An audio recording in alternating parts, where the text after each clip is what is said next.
Hey, this is part 2 of a 4-part series that I'm making. I highly recommend watching part 1 to understand how the challenge works. Now that the Brain of Cthulhu and the Eater of Worlds have been defeated, we can now prepare ourselves for the other difficult bosses. Following the line, we'll do some preparations for the... Oh, looks like our plan will be put on hold. Now I would skip talking about this, but this literally took me 10 minutes to clear out, so I'm talking about it. Now usually it wouldn't take long by equipping the obsidian skull, but Engineer doesn't have that, so I had to mine it very carefully.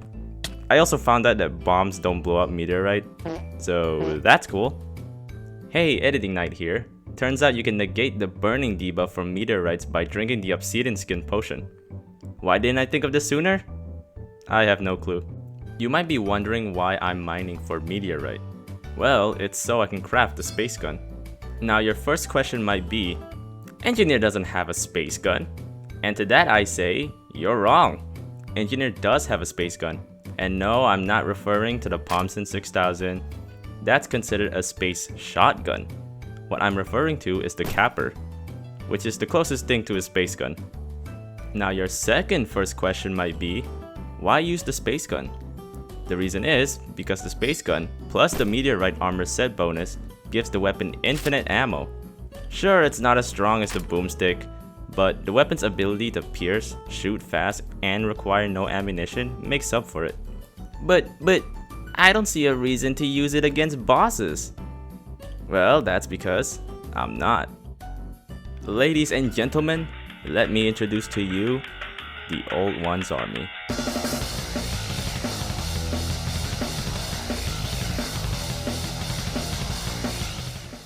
Now, this event is probably the most uninteresting and boring event out of all events in Terraria, so we're gonna cheese it.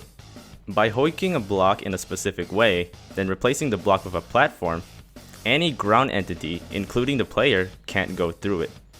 You usually can't do it with blocks, but platforms bypass it. However, this only blocks ground entities, so anything that flies, we'll have to kill manually. After an unfortunate first loss, I changed around my setup by using my boomstick on the wyverns and the dark mage. I also put my sentries on top of the platforms instead of the ground, to deal with the wyverns. With these changes, I was able to successfully beat the Old Ones Army.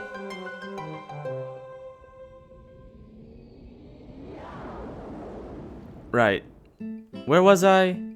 Oh yeah, following the line, we'll do some preparations for the... Oh, god damn it. Man, I really hate when random events occur. I think I've said this already. However, I now have better weapons and sentries, making this event a breeze. I was finally lucky enough to get myself a shark tooth necklace. Ahem! Following the line, we'll do some preparations for the Queen Bee.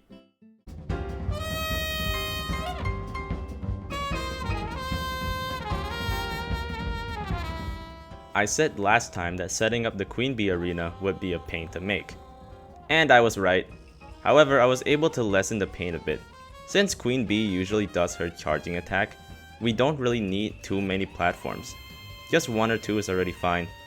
The other attacks, which are the Giant Stinger and the Multi-Bees attack, are countered by just staying on the lower part of the arena. Still a pain though. So with some last minute preparations, it's time to dethrone the Queen.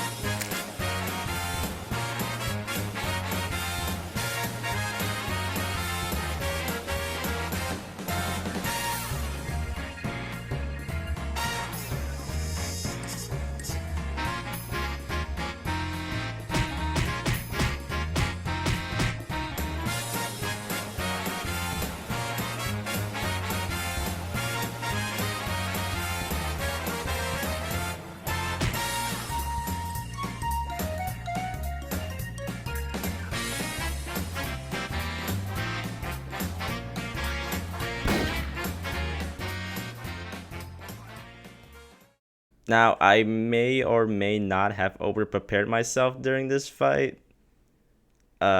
Taking a small detour, I went hunting for the golfer. Right now, he's pretty useless, but he has something that we'll need soon. It's now time to go next on the list and prepare for the next fight against Skeletron.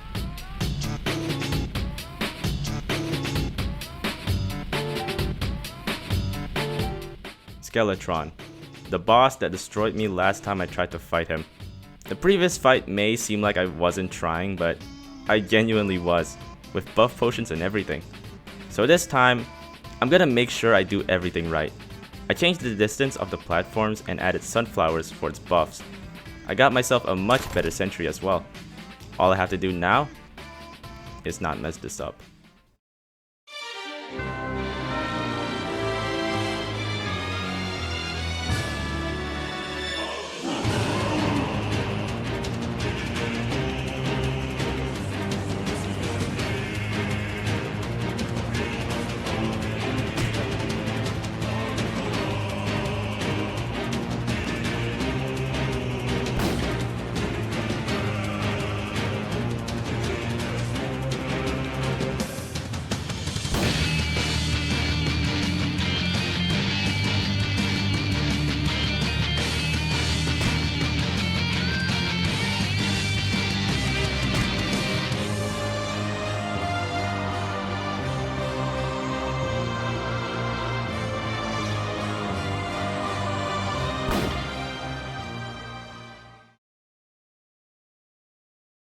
Without hesitation, I went straight into the dungeon to get myself these 3 things.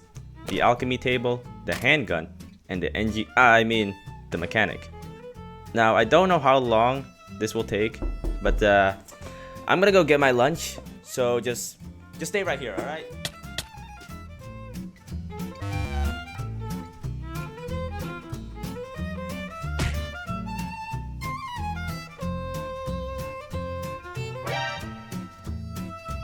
Hi.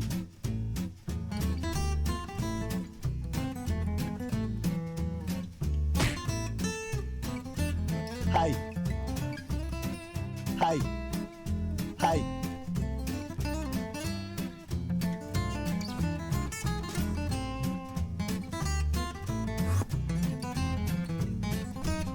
Hi.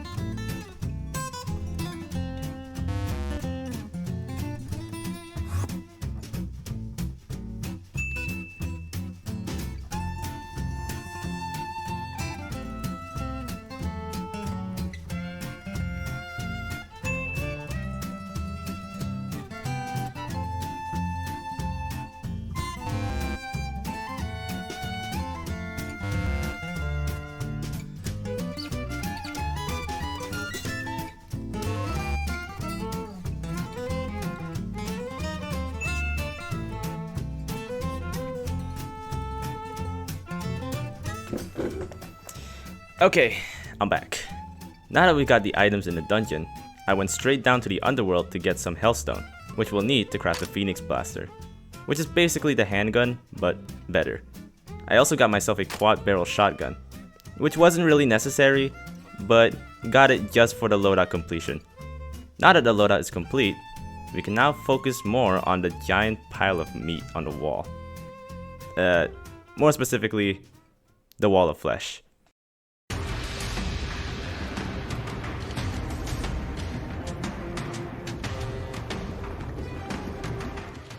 The final pre-hard mode boss in Terraria. From this boss and forward, we're no longer able to relax.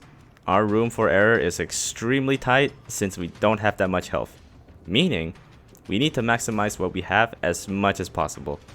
Unlike the other bosses where you can at least fight with small preparation, this boss requires a lot of preparation, where one screw up could mean death. So it's time to get preparing. The first thing we need to do is build a long bridge that we can stand on. Since it's a drunk seed, we're not given any houses to block our way. That's both a good thing and a bad thing. Actually, no, it's just a bad thing. Why? Because the amount of enemies that spawn is insane. You thought the jungle was bad? Oh no. This is worse. I can't count how many times I died making this bridge.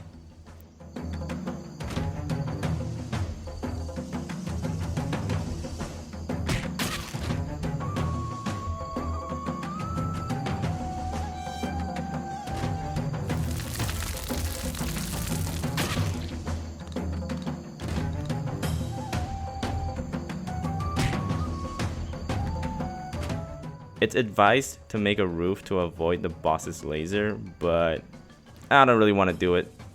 The second thing is to have furnitures that provide buffs, campfires, heart lanterns, and imp banners.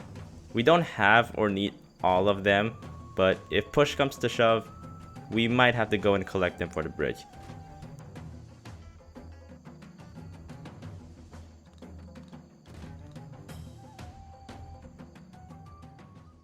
Now that we're done, it's time to start our battle. On the first run, I decided to use a gravity plus feather falling potion to avoid the lasers.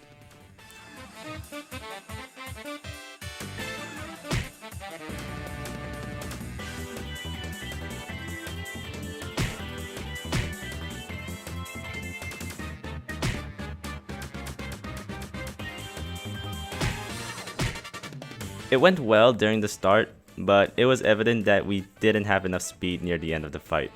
So we needed a way to fix that. Remember the golfer? No? Well, he sells an underrated mount called the golf cart. The mount is only attained once you beat Skeletron and have accumulated 2,000 golf points. You can get 2,000 golf points by doing this for about 4 to 5 times.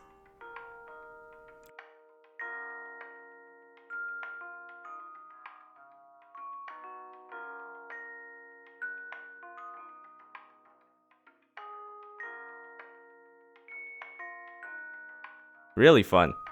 The golf cart not only has the perfect speed for this boss, but also the perfect jump height. Genuinely underrated.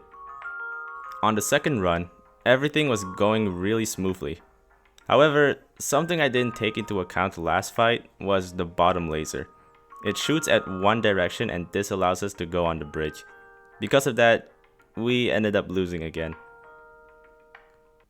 It's advised to make a roof to avoid the boss's laser, but I don't really want to do it. Fuck it. I decided to endure the pain of the hell enemies a little bit longer to build the roof of the bridge.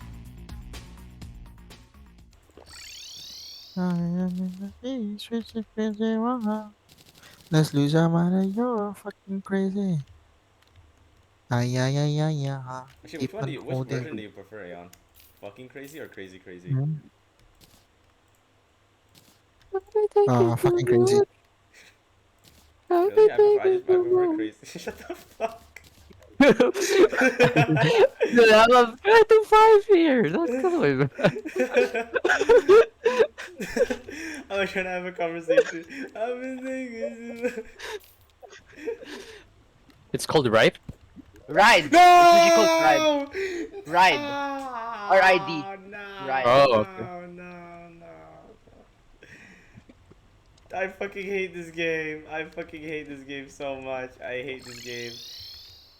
I've been taking too much.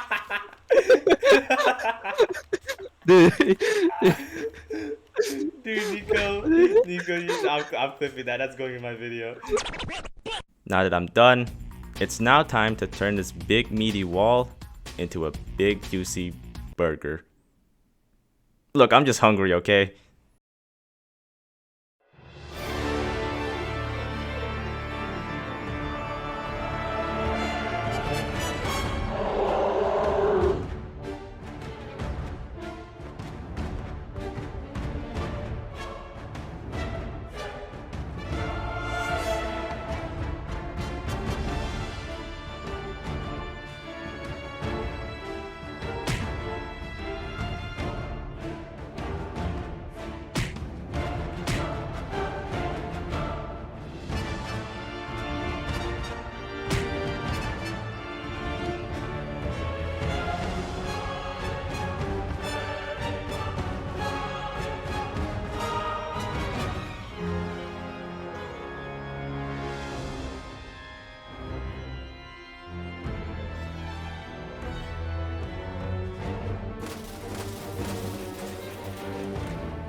And with that, we have officially gotten into hard mode. It's all gonna be a lot harder, boys.